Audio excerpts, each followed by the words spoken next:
Hello, Lutz. Well, I'm in my backyard today to talk about the importance of warming up, cooling down, and also doing some stretching. And I'm going to keep this related directly to walking. And so if you're doing other activities, make sure that you look up the information that you need to be prepared for those other activities. But basically, with walking, you can use the activity itself as your warm up. So if you're going to go out for a walk where you know there's going to be a lot of hills, you might want to start off on a flat stretch first before you go and tackle both the uphill and the downhill. What a lot of people don't understand is that downhills are actually more stressful on your muscles. So you really do need to be prepared, even though your heart might not be beating as hard when you're going downhill. Your muscles are actually working harder because of the way they're contracting. So prepare your body for both uphills and downhills by just doing a long kind of flat stretch before you get into those more rigorous hills. Also start just at a low intensity, and then you can start picking up your pace.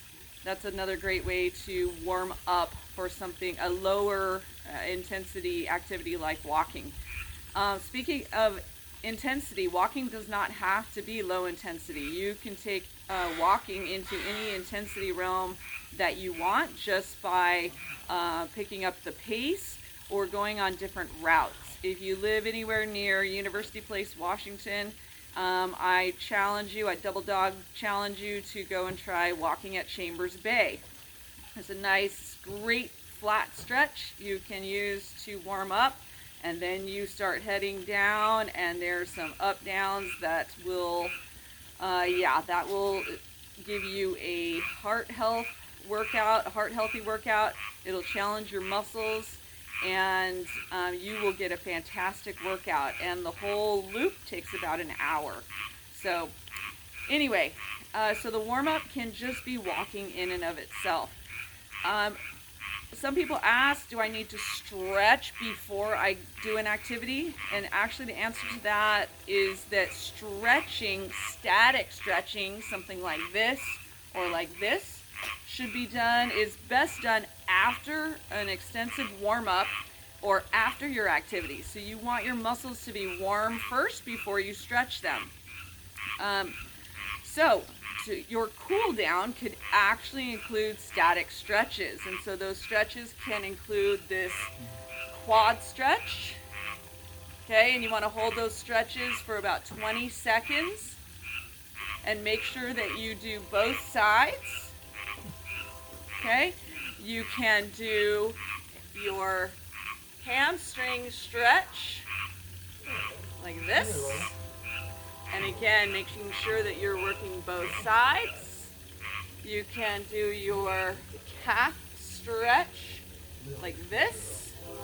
You can also do these along the way if you want to, if you're finding that your muscles are getting sore or maybe on the verge of cramping, you can stop and bust these out at any point as well. Also, don't forget about the groin muscles, often overlooked. And until you've had a groin injury, you do not realize how painful they are and everything involved, what these muscles do for you throughout the day. So make sure you are stretching your groin region. You can also then stretch the glute by bringing your knee up to your chest. You can bring it straight up to your chest, and then you can also, requiring some proprioceptive balance here, twist it a little bit so you get a little bit of a stretch through the glute. And again, making sure that you are working both sides, and you're spending about 20 to 30 seconds on each side. Even though you're not working your upper body as intensely, hopefully you are still swinging your arms. You got to be swinging your arms when you're walking. If you're walking around with your hands in your pockets, you're really not getting as many benefits as you would by a natural walking gait. So you could do some shoulder stretches.